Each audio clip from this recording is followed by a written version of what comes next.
सूरज उगने से बदलते हैं ये धरा आसमां, चलते रहने से हो जाती है हर मुश्किल आसान। चिंता को छोड़ कर आओ कर ले मन में शुभ चिंतन, हर पल को कर ले सफल सफल कह रही है ये पवन। संवार ले सुधार ले कर समस्या का समाधान, संवार ले सुधार ले कर समस्या का समाधान, कर समस्या का समाधान, कर समस्या का समाधान, कर समस्या का समाधान, कर समस्या का समाधान, कर समस्या का समाधान। नमस्कार, आदाब, सत श्री अकाल मित्रों, स्वागत है आप सभी का समाधान कार्यक्रम में। आपको बचपन के दिन याद होंगे।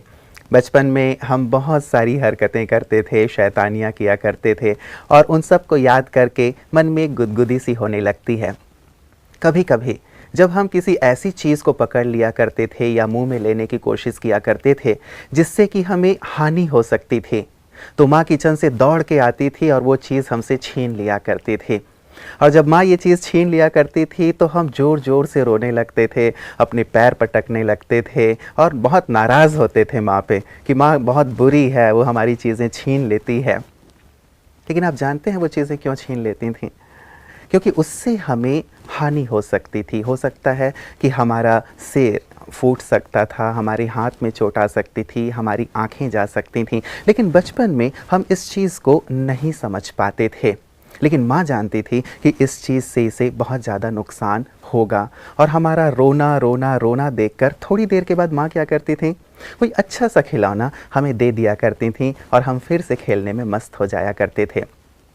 मित्रों, यही चीज़ आज भी हमारे जीवन में हो रही है।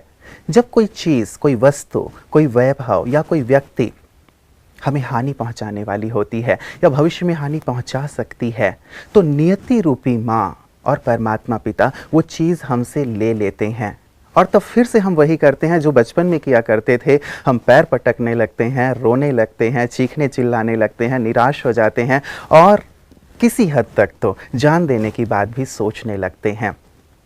लेकिन हम भूल जाते हैं कि नियति ने ये चीज़ हमारी भलाई के लिए ली है और माँ जैसे बाद में हमें कोई अच्छी चीज़ देती थी, नियति भी ठीक वैसे ही हमें कोई अच्छी चीज़ देने वाली होती है। लेकिन हम शायद सब्र नहीं कर पाते, धैर्य नहीं रख पाते। मेडिटेशन यही सब्र, यही धैर्य हमें सिखाता है। मेडिटेशन ये भी हमें सिखाता है कि पर्दे के पीछे क्या है। बचपन में जिस चीज़ को हम नहीं समझ पाते थे, अब समझते हैं कि माँ ठीक किया करती थी। मेडिटेशन से भी वही दृष्टि हमें प्राप्त हो जाती है कि कैसे पर्दे के पीछे कल्याण है। इसीलिए हम लगातार बार बार ये कोशिश कर रहे हैं कि आप मेडिटेशन के माध्यम से उस अंतर्दृष्टि को प्राप्त कर सकें। और ये अंतर्दृष्टि हम एक ऐसे योगी राज से भी प्राप्त कर रहे हैं जो लगातार समाधान में हमें समाधान देते रहते हैं। आइए आज की इस कड़ी में उनका अभिनंदन करते हैं और योग की सुंदर गहराई की ओर चलते हैं। दादा जी, आपका बहुत बहुत अभिनंदन है, स्वागत है। Thank you. एक बहुत अच्छी चीज़ होती है भ्राता जी, जैसे जिस बात को, जिस प्रसंग को मैं ले रहा था कि कई बार हम चीज़ों को समझ नहीं पाते हैं, केवल वर्तमान को देखते हैं या उस प्रकार की मैच्योरिटी हमारे पास नहीं होती है जिस चीज़ को हम अच्छी तरह से देख और समझ पाएँ। योग और साधना से ये प्राप्त होती है। क्या कहेंगे इस विषय पर? बिल्कुल ऐसा ही है। हमने ईश्वरीय महावाक्यों में भी ये बात बहुत बार सुनी है कि कोई भी एक कल्याण का पर्दा तुम्हें दिखाई दे रहा हो, उसके पीछे कल्याण छुपा हुआ है, तुम उसको भी देखने की दृष्टि रखो। ये कल्याण का पर्दा हटेगा और वो कल्याण तुम्हारे सामने आ जाएगा। इसलिए हमें जीवन में बहुत सारी अनहोनी बात देखकर, अनएक्सपेक्टेड बात देखकर घबराना नहीं चाहिए। सब कुछ पास हो रहा है, सुंदर से सुंदर आ रहा है। हम संकल्प ही ये कर लें, हर चीज़ हमारे लिए बहुत अच्छी आने वाली है, हमारे साथ बुरा कुछ भी नहीं होगा। तो वास्तव में हमारे ये सुंदर संकल्प हमारे सुंदर भविष्य का निर्माण करते रहेंगे। अननेसेसरीली जो हम चिंताएं करते हैं और न जाने क्या क्या काल्पनिक दृष्टि से सोच सोच कर दुखी और परेशान होते हैं, उससे हम बच जाएंगे। बिल्कुल। तो भ्राता जी, ये जो बात है, जैसे आप भी इतने स्थिर दिखाई देते हैं और जब भी हम योगियों को, संतों को, साधकों को देखते हैं तो एक मन की स्थिरता है, शांति है। उनके साथ यदि कुछ बुरा भी घटित हो रहा है, कोई उन्हें गाली भी दे रहा है, कोई पत्थर भी मार देता है, तो भी उनके चेहरे की शांति नहीं जाती। तो मुझे लगता है एक अंतर्दृष्टि जो है बहुत ज़्यादा मदद करती है हमें शांत रहने में, धैर्यचित्त रहने में और साथ ही बेहतर सोचने में। तो इस स्थिति तक कैसे पहुंच सकता है काम व्यक्ति? जब हम बहुत अच्छा योग अभ्यास करते हैं और थोड़ा लंबा काल करते हैं तो हमें ये महसूसता होती जाती है, ये अवेयरनेस बढ़ती जाती है कि मैं हूँ कौन, मेरी शक्तियाँ क्या हैं। यानी हम अपने को परफेक्टली जानते जाते हैं। बिगनिंग हम यहाँ से करते हैं कि मैं एक आत्मा हूँ, ये हमारा फर्स्ट लेसन होता है। लेकिन जब हम आगे बढ़ते हैं तो मैं कौन सी आत्मा हूँ, मेरे अंदर कितनी महान शक्तियाँ छुपी हुई हैं, मेरा भविष्य कितना सुंदर है, और इस संपूर्ण खेल में सतयुग से कलयुग अंत तक जो ये खेल चलता है, इसमें मेरा कितना सुंदर पार्ट रहा है, मैंने कितने अच्छे अच्छे कार्य किए हैं, उन सब का हमें आभास होने लगता है। तो अपने बारे में संपूर्णता जानने के कारण मन अचल अडोल हो जाता है और दूसरों के द्वारा कही हुई बातें, मान लो निंदा या हमारे मार्ग में कोई ईर्षा द्वेष के कारण डाली गई बाधा, हमें विचलित नहीं करती। हमें लगता है ये बहुत छोटी चीज़ें हैं, हम बहुत बड़े हैं, हमारा लक्ष्य बहुत बड़ा है और ये चीज़ें तो बहुत छोटी हैं। तो हम सहज भाव से उन्हें पार करते हैं और अगर कुछ लाभानी होता भी है तो होने दो, कोई बात नहीं, जीवन के इस खेल में ये सब होता रहता है। ऐसी मान्यता के बाद स्थिति स्थिर रहती है, शांत रहती है। जब हमें बहुत अच्छी ईश्वरीय अनुभूतियाँ हो जाती हैं, ऐसा पता चल जाता है कि ईश्वरीय शक्तियाँ हमें साथ दे रही हैं और स्वयं भगवान भी हमारा साथी है, तब हमारे मन में बहुत निश्चिंतता हो जाती है और ये लंबे काल की निश्चिंतता हमें गहन शांति की अनुभूति में ले जाती है। बस यही रहस्य होते हैं, एक संपूर्ण सृष्टि चक्र का ज्ञान और एक परमात्म साथ के अनुभव हमें बहुत निश्चिंत रखते हैं, अचल अडोल स्थिर चित्त कर देते हैं। बिल्कुल, वो जो जिस साधक की हम बात करते हैं, या जैसे मैंने कहा कि हम आपको भी देखते हैं या ब्रह्मा कुमारी परिवार में भी जो साधना में रत हैं, उन सब के चेहरे पे भी एक बहुत ही गहन शांति दिखाई देती है। तो भ्राता जी, मूल बात तो वही आई कि यदि हमें भी ऐसी अवस्था पानी है या पर्दे के पीछे क्या है उसे समझना है, तो ज्ञान और राजयोग ये दोनों बहुत महत्वपूर्ण बात होते हैं। तो वो जो अनुभव जहाँ हमने कल भी छोड़ा था, मैं वहीं आना चाहूँगा कि आपने जब योग की शुरुआत की थी, उस शुरुआत में भी बहुत गहराई में आप उतरे थे और एक शिखर तक आज आप पहुँचे हैं। अभी जो शुरुआत कर रहे हैं राजयोग की, उनकी विशेष करके दिनचर्या कैसी होनी चाहिए, उस पर थोड़ा प्रकाश चाहूँगा। देखिए, जिसको योग के इन अनुपम सुखों को प्राप्त करना है उससे टाइम पे सो जाना चाहिए जी, और सोने से पहले कम से कम 15 मिनट, अन्यथा आधा घंटा बहुत अच्छे योग के अभ्यास करके ही सोना चाहिए। 10:30 बजे तक तो सो ही जाना चाहिए, 10 बजे सो जाएं तो बेटर जी। तो आधा घंटा अपनी दिनचर्या को पूरा समाप्त करने के बाद आधा घंटा फिर से अपने को स्पिरिचुअली प्रिपेयर कर लें, ताकि सारे दिन का कोई भी मन पर निगेटिव प्रभाव हो, कोई संकल्प हो, कोई टेंशन चिंता हो, वो समाप्त हो जाए। उसमें योग के भिन्न भिन्न अभ्यास कर लें, कुछ ईश्वरीय महावाक्यों का अध्ययन चिंतन कर लें। सवेरे अमृत वेले अवश्य उठना चाहिए, 3:30 उठ जाना चाहिए, 4 तो उठ ही जाना चाहिए। कामकाज में लोग रहते हैं तो 4 बजे उठ जाएंगे तो 10:30 से 4, इस तरह 5.5 घंटे की नींद या 6 घंटे की नींद, 6 घंटे अगर रात को नींद हो जाती है तो ये सफिशिएंट होती है जी। और उठते ही अपने को फिर से फ्रेश करना चाहिए। नहाने धोने की बात नहीं, वो भी कर लेना चाहिए, लेकिन मन में सुंदर विचारों का सृजन करके अच्छे स्वमान की स्मृति लेकर बाबा से बहुत अच्छी बातें करके, उसको थैंक्स करके, उससे गुड मॉर्निंग करके, एक ऐसी अनुभूति के साथ कि जैसे हम अपने परम पिता से मिलन प्रारंभ कर चुके हैं, स्थित हो जाना चाहिए और फिर योग के भिन्न भिन्न अभ्यास करने चाहिए।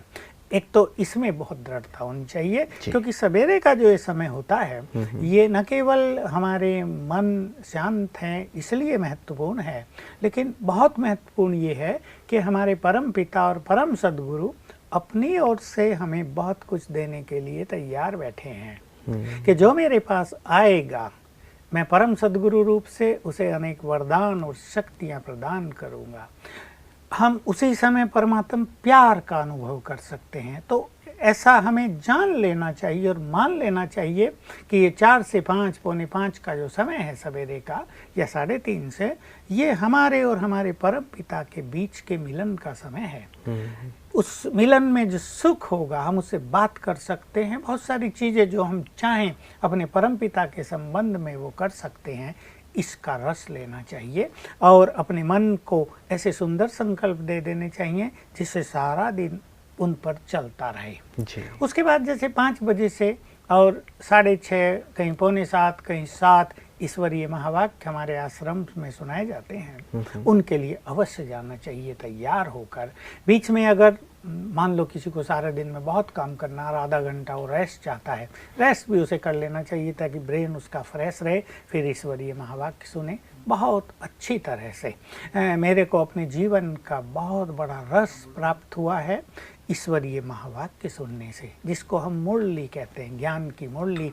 जैसे मुरली की धुन मनुष्य को मग्न कर देती है, हर एक को पसंद आती है, वैसे ही ये ज्ञान मुरली भी हमें अतीन्द्रिय सुख प्रदान करती है। तो लंबा काल मैंने इस मुरली का सुख लिया है। वास्तव में मुरली से मुझे रोज ऐसा आभास होता है कि हमारे और परमात्मा के बीच में सच्ची बातचीत होती है, जिसे हम रू रिहान कहते हैं, चिट चैट कहते हैं। बहुत अच्छी मुलाकात होती है और बहुत योग युक्त होकर बहुत अच्छी स्थिति में मैं उस ज्ञान अमृत का पान करता हूँ। तो ये 1 घंटा रोज मेरे लिए जीवन का एक यादगार समय होता है। मैं इसलिए सबको कहता हूँ कि ये समय भी सब बहुत सुंदर स्थिति में बिताएं। तो 4 से 8 तक का जो समय, 4 घंटे बहुत लंबा समय होता है। आत्मा को हम बिल्कुल चार्ज करते हैं, प्योरीफाई कर दें, सुंदर विचारों से भरपूर कर दें। फिर जब कार्य पर जाएं, हमारे यहाँ इस ईश्वरीय विश्वविद्यालय में तो हर घंटे और 2-2, 2.5 घंटे के बाद भी गीत बजाए जाते हैं, जिनको हमने नाम दिया हुआ है ट्रैफिक कंट्रोल के गीत। यानी मन की ट्रैफिक को हम तुरंत बंद करें और अच्छी स्थितियों में स्थित हो जाएं। तो वो भी कर लेना चाहिए। कामकाज में भी हैं, आजकल तो लोगों ने अपनी फ़ोन्स में भर लिए हैं, सेल फ़ोन में गीत बजता है 1 मिनट का। अगर ऐसा मौका नहीं है तो ज़रा सा सिग्नल आता है और 1 मिनट के लिए भी अच्छा अभ्यास कर लेते हैं। शाम को फिर जिन्हें समय मिले वो आधा घंटा, पौना घंटा, 1 घंटा योग अभ्यास करें और सोने से पहले फिर ईश्वरीय महावाक्यों का अध्ययन करके, जैसा मैंने कहा, योग अभ्यास करके, अच्छी तरह योग अभ्यास करके सोएं। तो जैसी रात को स्थिति होगी वैसी उठते ही हो जाएगी। जिनको अमृत वेले आनंद नहीं आता वो इस बात पे ध्यान दें कि सोने से पहले वे अपनी स्थिति को जैसा बनाकर सोएंगे वैसा ही सवेरे होगा। परिवारों में क्या होता है कि सब मिलजुल रहे हैं, बातचीत कर रहे हैं या टीवी देख रहे हैं और फिर सो रहे हैं। कई परिवारों में ऐसा कि बच्चे अपनी स्टडी में लगे हुए हैं, माँ बाप टीवी देख रहे हैं। इस टीवी आदि से बचना चाहिए सोने के समय, ताकि सोने के समय हम बहुत सुंदर विचार मन में लेकर सोएं और ऐसा अनुभव हो कि भगवान की गोद में हम सो रहे हैं। तो ऐसी एक सिंपल दिनचर्या अपनी बना लेनी चाहिए। बिल्कुल, और इस दिनचर्या को फॉलो करने से शायद योग बहुत सहज और सरल हो जाएगा। प्रथा जी, आप जब अपनी दिनचर्या बनाया करते थे तो क्या इसी प्रकार की आपकी दिनचर्या रहती थी या आप कुछ विशेष और शामिल करते थे ताकि योग करना या योग युक्त रहना सहज रहे? देखिए, हमारी बात अलग है। हम यज्ञ में समर्पित हो चुके थे और हमारे ऊपर कोई सांसारिक जिम्मेदारियां नहीं थी। हमें कोई पैसा कमाना नहीं था, कोई बच्चों की चिंता नहीं करनी थी, कोई नौकरी धंधा नहीं। हम ईश्वरीय सेवा में लग गए, हमने अपने जीवन को डेडिकेट कर दिया। तो सेवाएं जो होती थी वो, इसके अलावा जो समय बचता था मैं उसको एकांत में योग अभ्यास में लगाता था। मेरे पास बहुत अच्छा समय बच जाता था, क्योंकि मैं अपने कार्यों को बहुत अच्छी तरह मैनेज कर लेता था और 5-6 घंटे मैं फ्री निकाल देता था रोज़, जिसमें मैं अधिक समय एकांत में रहता था, क्योंकि हमारा ये ईश्वरीय यज्ञ बहुत छोटा था, भीड़ भाड़ यहाँ नहीं होती थी। तो हमें उन दिनों पहले 10 साल बहुत अच्छा एकांत का समय मिला, तो उसमें मैं योग अभ्यास बहुत अच्छा करता था। और पहला एक संकल्प जो मैंने अपनी बुद्धि में धारण कर लिया था वो ये था कि बुद्धिमान व्यक्ति वो है जो अपनी बुद्धि को एक परमपिता पर स्थिर कर सके, क्योंकि मेरे पास बहुत अच्छी बुद्धि थी लौकिक पढ़ाई से ही। तो मैं ये सोचता था, मेरे अंदर ये इंट्यूशंस आया कि तुम्हारे पास बुद्धि है तो तुम बुद्धिमान तभी कहलाओगे जब तुम अपनी बुद्धि को एक में स्थिर कर दो। तो मेरी पहले से ही बचपन से ही एकाग्रता बहुत अच्छी थी, मैंने अपनी बुद्धि को कहीं भटकाया नहीं था। ये जो आजकल के युवक भटक रहे हैं, हम उनसे बिल्कुल मुक्त थे, मुझे ये सब गंदगी बिल्कुल पसंद ही नहीं थी। तो एकाग्रता का अभ्यास में बैठ कर भी करता था, और आयु छोटी थी तो 1 घंटा 2 घंटा पहाड़ियों पे जाकर बैठना ये कॉमन बात थी। और बस ऐसा अभ्यास करता था कि आत्मा को देख रहे हैं, विजुअलाइज कर रहे हैं तो आत्मा ही दिख रही है, परम धाम में सर्वशक्तिवान को विजुअलाइज कर रहे हैं, उस पर बुद्धि को स्थिर किया हुआ तो लंबा काल स्थिर किया हुआ है, उसमें नीचे उतरने की, मन को इधर उधर भटकने की बात ही नहीं थी। क्योंकि मैं कभी बचपन में योग दर्शन में पढ़ लिया था कि अगर कोई योगी 32 मिनट तक अपनी बुद्धि को, मन को एकाग्र कर दे तो उसको मनचाही सिद्धियां मिल जाती हैं। यद्यपि हमें सिद्धियों की आवश्यकता नहीं, लेकिन मैंने लक्ष्य बनाया था कि मैं 32 मिनट पूर्ण एकाग्र, एक के सिवाय कहीं बुद्धि न लगे, ऐसी स्थिति तक पहुंचूंगा। और मैं इस कार्य में बहुत जल्दी सफल हुआ, बल्कि इतना हो गया था कि घंटों घंटों में उस स्थिति में रह जाता था और ये मेरा बड़ा नेचुरल हो गया था। एक समय तो मेरे पास वो भी आया कि वहाँ से नीचे उतरना मुझे जैसे उसके लिए सोचना पड़ता था, जैसे लोग स्थिर होने के लिए सोचते हैं, हम मुझे उतरने के लिए सोचना पड़ता था। जी। मतलब कहने का भाव रहता है जी कि चलिए यहाँ आप समर्पित रूप से हैं तो विशेष करके वक्त मिलता है, तो जितना वक्त मिला आपने साधना में लगाया। तो इससे भी प्रेरणा लें सभी जो शुरुआत कर रहे हैं या जो काफ़ी समय से चल रहे हैं इस ज्ञान मार्ग में, कि उन्हें भी जितना भी वक्त मिले उस समय को आध्यात्मिक चिंतन में लगाएं और इस प्रकार के सुंदर योग अभ्यास में लगाएं। बहुतों को टाइम बहुत है जी, मैं तो बल्कि ये कहता हूँ हर व्यक्ति को टाइम है, वो मैनेज करे। मनुष्य इधर उधर की बातों में, इधर उधर क्या चीज़ें पढ़ने में, व्यर्थ सोचने में घंटों घंटों वो निकालता है। और जैसा हम हमेशा चर्चा करते आए हैं, अगर हमारी एकाग्रता बहुत अच्छी होगी तो हमारा 2 घंटे का काम 1 घंटे में ही पूर्ण हो जाएगा। हमारी मनोस्थिति यदि अच्छी होगी तो हमारे कार्यों में कोई विघ्न बाधा पड़ेगी नहीं, तो हमारे पास समय बचेगा। केवल एक लक्ष्य हो कि हमें समय बचाना है और योग साधनाएं करनी है। बिल्कुल, एक लक्ष्य की, सुंदर लक्ष्य की बात है भ्राता जी। आपने कहा भ्राता जी कि एक एकाग्रता बहुत ही इंपॉर्टेंट विषय है। जब हम योग करते हैं तो एक लक्ष्य उसमें ये भी होता है कि हम अपने आप को एकाग्र करें, और आपने घंटों घंटों एकाग्रता की, अपने आप को एकाग्र किया। लोगों के लिए थोड़ा सा कठिन रहता है। आज के दौर में जितने भी हमारे पास प्रश्न आते हैं तो ज़्यादातर लोग यही कहते हैं कि चलिए राजयोग के विषय में हमें जानकारी तो मिल गई है, भ्राता जी भी बहुत कुछ बताते हैं, पीस ऑफ माइंड चैनल में हम बहुत कुछ देख रहे हैं, फिर भी हमें एकाग्र होना थोड़ा सा कठिन लगता है। उनके लिए जो घर गपार में हैं, अपने गृहस्थ में हैं, उनके लिए कुछ सहज युक्ति ताकि अपने योग को बढ़ा सकें, एकाग्र हो सकें। नो डाउट एकाग्रता एक इम्पोर्टेंट सब्जेक्ट है और हजारों में से कोई एक ही उसमें सफल होता है। बच्चे भी जो स्टडी करते हैं उनमें से कोई कोई बहुत एकाग्रचित होते हैं, लेकिन किस किस ने अपने मन को भटका दिया। आजकल मन के भटकने के भी बहुत सारे घर में ही साधन आ गए हैं ना, जिनकी चर्चाएं हम करते रहते हैं। तो एक तो सवेरे उठकर बहुत अच्छे अभ्यास कर लें। दूसरा, अब हमने प्योरिटी का मार्ग अपना लिया है तो प्योरिटी के मार्ग से विचलित ना हो, इधर उधर ना देखें, क्योंकि प्योरिटी से डायरेक्टली कंसर्न्ड है हमारी कंसंट्रेशन। जितनी हमारे विचारों की शुद्धि होगी उतना ही बुद्धि, जिसको हम क्लीन बुद्धि या सोने का बर्तन कहें, बुद्धि हमारा पात्र, ये गोल्डन वेसल बन जाए, तो पवित्रता पर बहुत ध्यान देना है।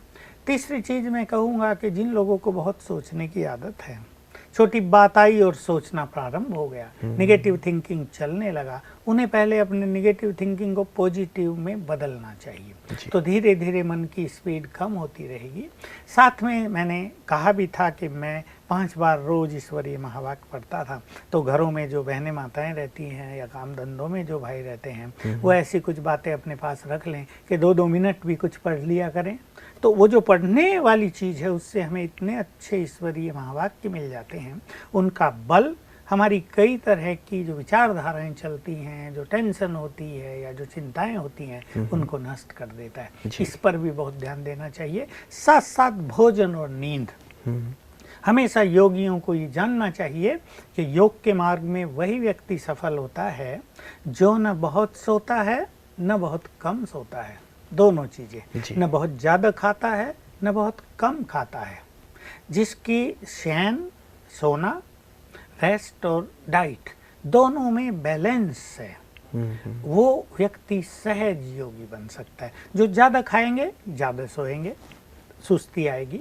ज़्यादा खाने से बुद्धि भी डल होती है, ज़्यादा सोने से बुद्धि डल होती है, और बहुत कम सोने और खाने से बुद्धि वीक होती है, ब्रेन वीक होता है। तो दोनों में बहुत अच्छा बैलेंस रखना चाहिए। साथ में थोड़ा सा दिन अंतर्मुखी होने का अभ्यास करना चाहिए। अननेसेसरीली बोलते रहना, बातों में बिजी रहना, छोटी सी बात के विस्तार में रहना, डिस्कशन में रहना, इन सब से कुछ दिन अपने को बचाएं जब हम एकाग्रता का बहुत अच्छा अभ्यास कर रहे हैं। फिर जो इम्पोर्टेंट चीज़ है कि हम विजन बनाएं, मैं आत्मा कैसी हूँ, और उस पर अपने को फोकस करें, जिसको सिंपल भाषा में कहेंगे ध्यान लगाएं।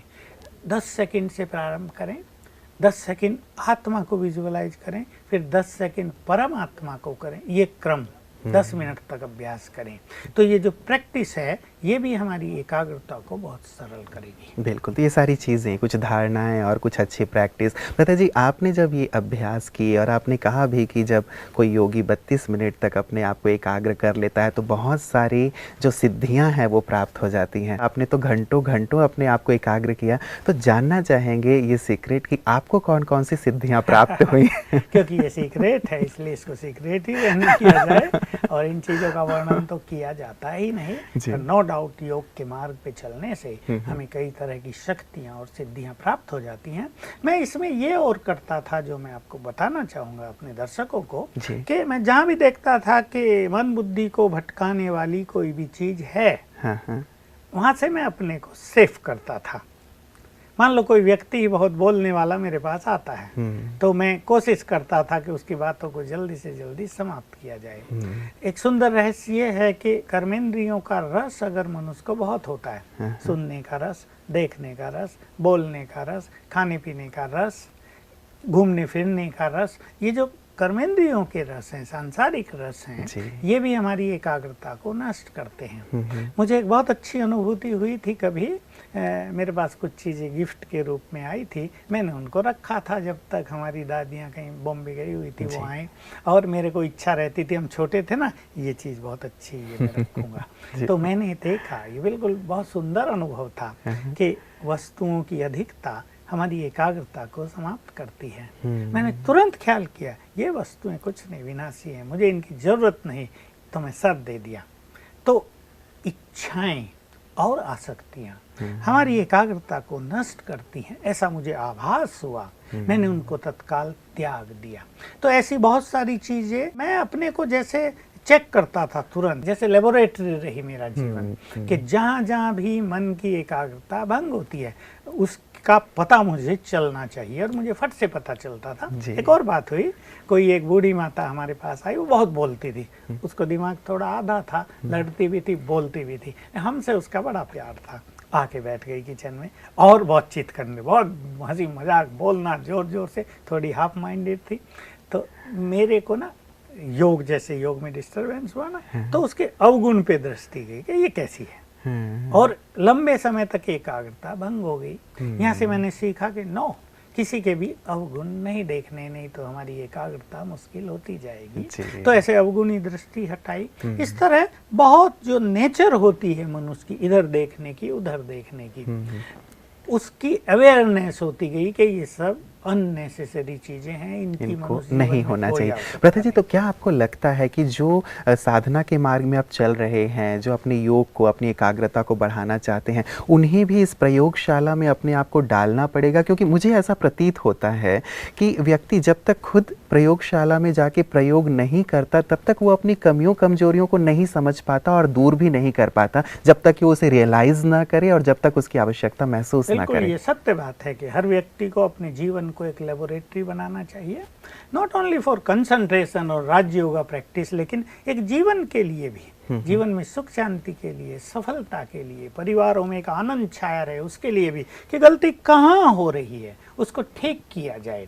और मैंने 2-4 साल ये बहुत कुछ किया। मुझे महसूस हुआ कि मुझे थोड़ा भी क्रोध आता है, मुझे थोड़ी फीलिंग आती है, तो योग नष्ट हो जाता है और इन सब की चांसेस बहुत होते हैं। तो इन पे मैंने काम किया और इन पे विजय पाई। ऐसे ही हर व्यक्ति को अपने जीवन को एक लेबोरेटरी बनाना ही चाहिए और सेल्फ इन्वेस्टिगेशन करना चाहिए, क्या क्या मुझे चेंज की जरूरत है। कई बातें कही हैं भ्राता जी, उनमें से कुछ बातों को मैं लेना चाहूँगा जो संसार में, गृहस्थ में रहने वाले हमारे भाई बहनें हैं। जैसे आपने कहा कि कोई बहुत बोल रहा है, हमारे रस भी हैं, मान लीजिए देखने का, सुनने का, बोलने का। मान लीजिए मुझे बोलने का रस नहीं है, मैं खुद ही इंट्रोवर्ट रहना चाहता हूँ, लेकिन सामने वाला व्यक्ति ऐसा है जो बहुत बोला जा रहा है। अब मेरा बॉस है, अब बॉस के सामने तो मुझे बैठना ही पड़ेगा, या मेरी सासू माँ हैं, उनकी तो मुझे सुननी ही पड़ेगी, अब उनसे तो मैं कुछ कह नहीं सकती या कह नहीं सकता बॉस को। तो ऐसी स्थितियों में बहुत दिक्कत हो जाती है कि सुनना भी पड़ रहा है, रिस्पॉन्ड भी देना पड़ रहा है, तो ऐसे में एकाग्रता तो मुश्किल हो जाएगी। हो तो जाएगी, लेकिन हम अपना मार्ग निकाल सकते हैं कि जो व्यक्ति हमारे सामने बैठा है उसे हम आत्मिक दृष्टि से देखें और उनकी बातों पर ज्यादा रिएक्ट न करें, नहीं तो बातें बढ़ती जाएंगी।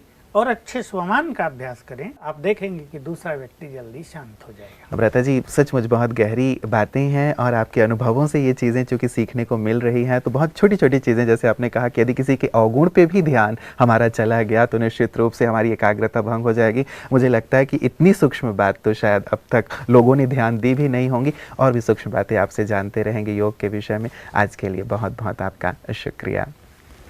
मित्रों, वास्तव में योग की गहराई, जैसे मैंने शुरुआत भी की थी कि मेडिटेशन एक ऐसा माध्यम है, साधन है, जो हमें अंतर्दृष्टि प्रदान करता है, अपनी चेकिंग करना सिखाता है, हमारे अंदर एक आत्मविश्वास विकसित करता है, ईश्वर के नज़दीक ले जाता है और हमारे अंदर की नकारात्मकता दूर होती चली जाती है। हम समझ पाते हैं हमें क्या करना चाहिए और क्या नहीं करना चाहिए। तो वास्तव में ये हमारे संपूर्ण विकास के लिए अत्यावश्यक है और इसकी चर्चा, चूँकि अनुभव युक्त चर्चा हो रही है, अनुभवों से हम सीख रहे हैं आदरणीय भ्राता जी के, तो सचमुच इस चर्चा को हम आगे भी जारी रखना चाहेंगे और आप बने रहिएगा ताकि आप भी योग की गहराई को समझ सकें, अनुभव कर सकें और अपने जीवन में सर्वस्व प्राप्त कर सकें जो आप प्राप्त करना चाहते हैं।